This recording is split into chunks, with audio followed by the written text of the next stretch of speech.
she said. Okay. So wait. If Brady's contract ends at 44, and Belichick coaches longer past that, there's no way that he's letting Tom Brady play on his team again. He's ditching Tom Brady.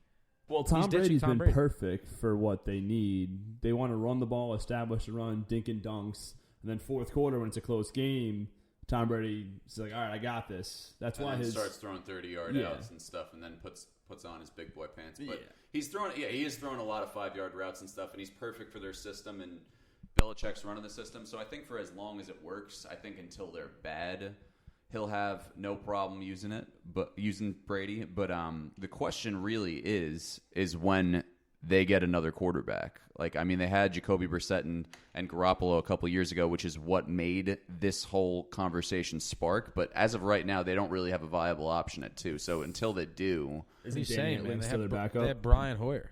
Hoyer. I thought it was Hoyer. It's Hoyer. I know that Etling's on. I think Etling was running some plays at wide receiver, which would be a classic Patriots thing. He's probably take a white quarterback and making him into a stud receiver. Take lacrosse players and quarterbacks and make them stud wide receivers. Classic. Did you guys hear what's going on with Zeke?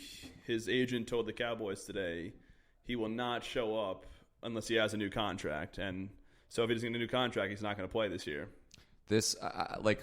So you look at the Melvin Gordon thing, you look at the Zeke thing, and I don't think we've ever seen the same situation be so polar opposite in their background.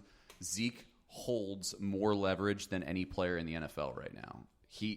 100%. He knows that the Cowboys are not the Cowboys without Zeke. He needs a new contract for what he deserves, and they give it to him, fine. He'll come out and play, and they'll win games, but if they don't give him a new contract, he's not playing, and they're going to lose. I can't see them winning without him. Who's their backup? Alfred Morris. It's Alfred Morris. It's Alfred Morris. There's no way this team's going to be what they think they are without Zeke. So he holds all the power. Melvin Gordon has no power because the Chargers are going to be fine without him with Eckler, and there's no teams that really need Melvin Gordon. But they're very, very polar opposite situations going on right now. The Cowboys are built around Zeke, like you just said, and then the Chargers are built around Philip Rivers' arm. They don't need – like Melvin Gordon's a good running back, but he's injury-prone, and the backups in San Diego – not San Diego. In L.A. now. In L.A., yeah. They're good. They're good enough to a point where – they'll be fine. Yeah, Justin They'll Jackson be fine. and Eckler will be fine. Yeah, a lot of the Chargers' success in the run game is based off of their schemes and how they just run the ball. But, Eckler is a really good option as a backup out in L.A. I agree. I think Melvin Gordon – there's no chance Melvin Gordon plays this year unless they completely crap the bed in the running game. But I think Melvin Gordon's going to play this year. I think they're going to figure it out. Did you mean way. Zeke? You think – no. I was talking Melvin Gordon. The only way Melvin Gordon comes back is if they start off horrible in the running game. That's the only way he comes back. Like I said the other week, the Chargers' defense is so good, they're not going to need to score a lot of points. But like I was saying last week, Melvin Gordon's contract is not the same thing like Le'Veon Bell, where Le'Veon Bell can sit out the year and just go to a different team.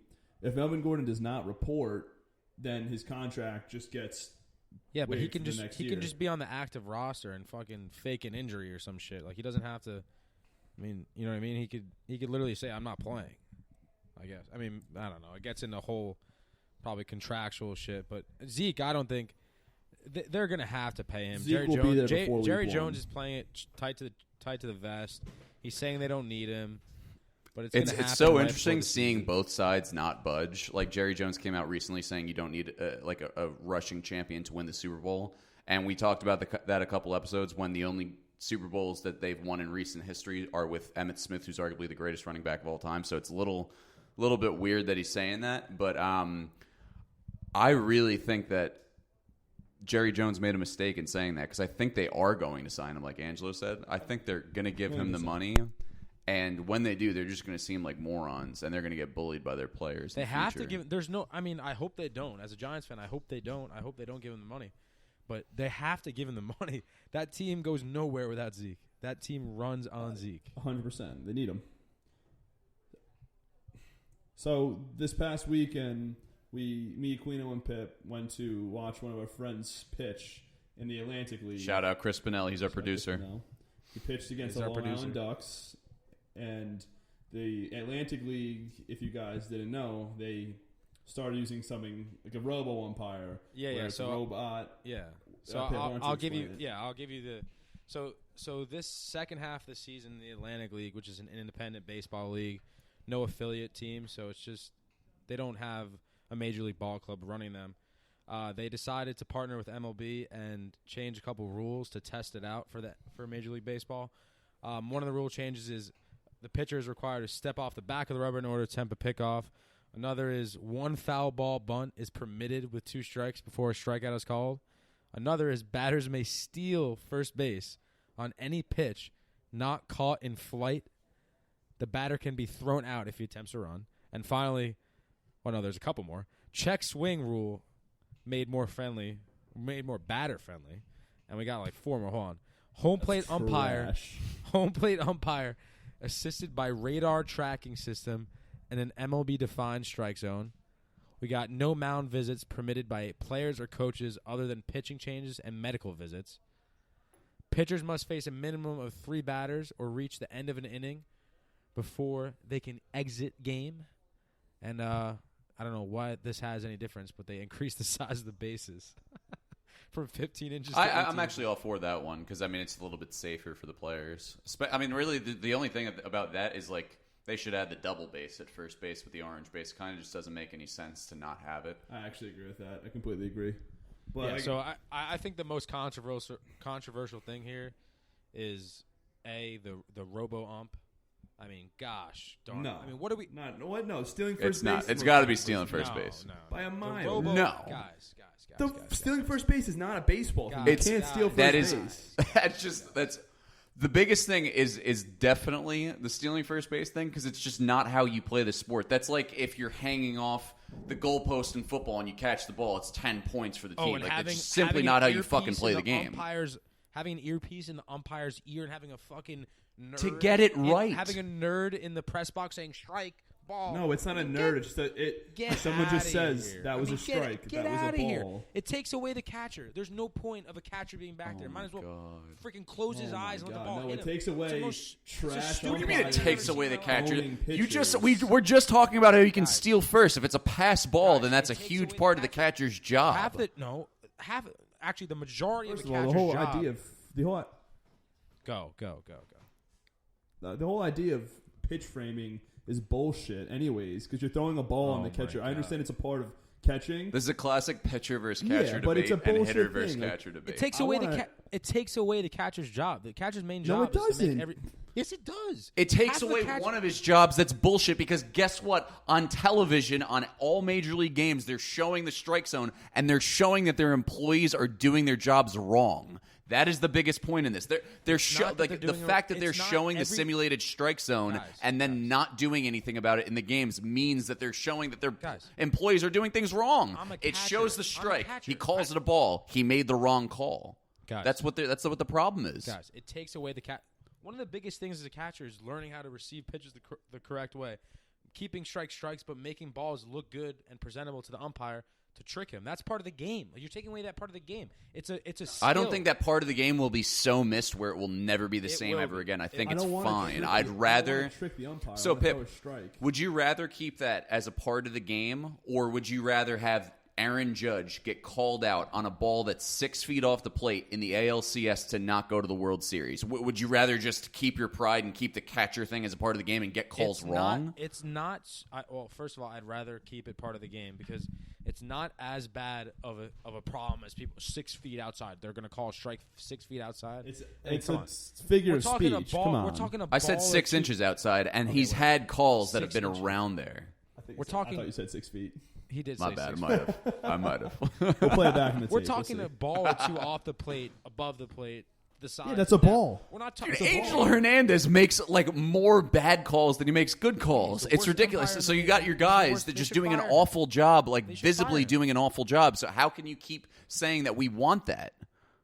Guys, we don't. No one does. Nobody wants a fucking umpire to have a earpiece in their ear. I do. No one wants a dog shit umpire either, and we get those. You guys forgot about the fact that when we were watching Chris's game, after the first inning, the robo-ump stopped working. So the umpire had to start calling the game. The robo-ump stopped working. So we're talking about technology here that may not work all the time. On top of that, this is the first year they're using it. There's obviously some sort of issues. It's the most ridiculous thing I have ever seen. No, it's in my not. life. How is that more ridiculous than stealing first base on a ball outside? Stealing first base is the worst. That's thing. literally just simply not how you play the sport.